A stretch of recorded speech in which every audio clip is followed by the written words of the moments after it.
Hello দর্শক ভাই বোনেরা, তো আপনারা সবাই কেমন আছেন? আশা করি ভালো আছেন। তো আমিও ভালো আছি। তো আজকে একটা গল্প নিয়ে আমি চলে আসলাম, বিদেশের একটা গল্প।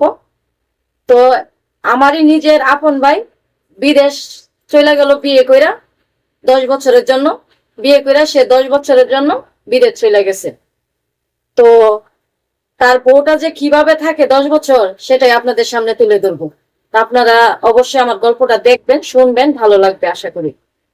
তো আমি শুরু করলাম আমার এই গল্পটা, আপনারা শুনতে থাকুন।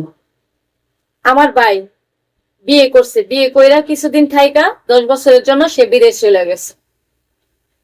বিদেশ যখন চলে গেছে, আমার বয়স তখন 10 থেকে 11 বছর। 11 বছর বয়স চলে আমার তখন। তো আমি তো খুব ছোট, এত কিছু বুঝি না।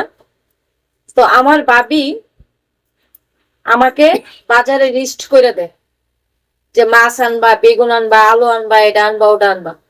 পরে আমাকে লিস্ট করে দিছে। তো আমি বাজারে গেছি। আমি তো ছোট মানুষ, ছোট্ট একটা প্যান্ট একটা গেঞ্জি পিন্দা বাজারে চলে গেছি। বাজার আনছি, সবকিছু বাজার করছি, কিন্তু বেগুন আনতে আমার মনে নাই।